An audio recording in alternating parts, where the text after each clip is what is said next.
नमस्कार।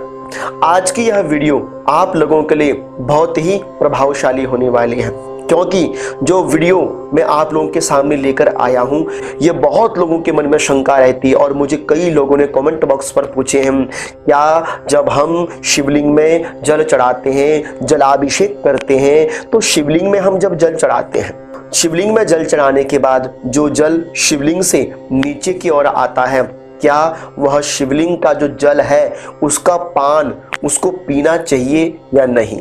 देखिए, बहुत लोगों ने ये प्रश्न किया है मेरे से, और मैंने स्वयं एक बार एक चैनल में सुन रहा था, कोई कह रहा था कि शिवलिंग में चढ़ाया हुआ जल नहीं पीना चाहिए, क्योंकि शिवलिंग में बहुत तरह से ऊर्जावान शक्तियां विद्यमान रहती हैं।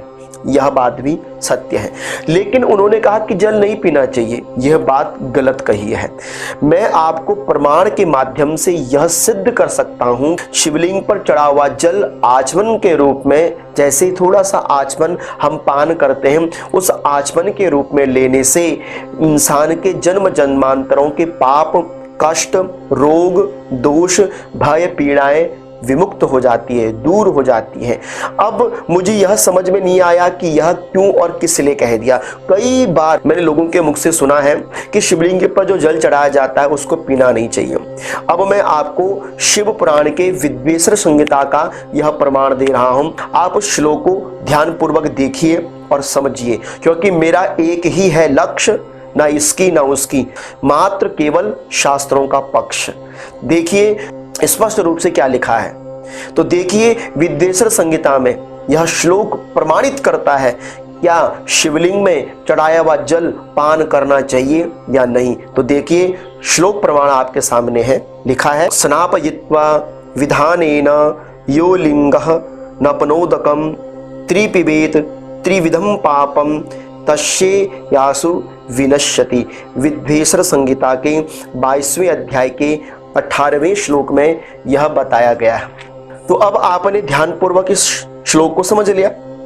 अब आपको ऐसा ना लगे कि मैं श्लोक का कुछ दूसरा अर्थ बता रहा हूं, तो इसलिए मैंने रिकॉर्डिंग के माध्यम से एक क्लिप छोटी सी आपके सामने बनाई है, उसमें रिकॉर्डिंग कर रखी है। देखिए आप लोगों के सामने वो प्रमाण आ रहा होगा।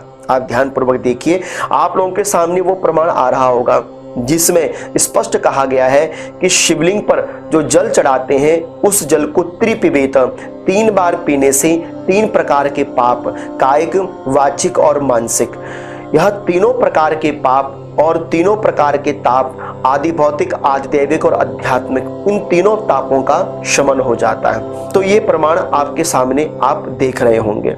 अब आप स्वयं विचार कीजिए, जब हम शिवलिंग पर जल चढ़ाते हैं क्या उसका जल पान करना चाहिए या नहीं। और इसी के साथ साथ एक दूसरी बात भी ध्यान में रखिए कि जो हम यह गंगा जल पान करते हैं, यह जल भी भगवान शंकर की जटाओं से ही प्रवाहित होती है, तो हम उस जल का भी तो पान करते हैं। तो इसलिए मन के अंदर ये भ्रम आप निकाल लीजिए, शिवलिंग पर चढ़ाया हुआ जल पान करना चाहिए या नहीं, लेकिन आचमनी के रूप में पीना चाहिए। इतना नहीं पीना चाहिए कि लोटी भर भर के पी लो, नहीं, केवल आचमनी के रूप में। आचमनी का अर्थ होता है जो ब्राह्मण है उसका हृदय तक जल पहुंच जाए, जो अन्य वर्ण के हैं, क्षत्रिय, वैश्य और स्वपच वर्ण के हैं, उनके कंठ, तालु और जिह्वा तक अगर जल पहुंच जाए तो वह शिवलिंग का पिया हुआ जल भी अपने आप में अमृत के समान होता है। इसलिए मुझे आशा है कि आपके मन का यह भ्रम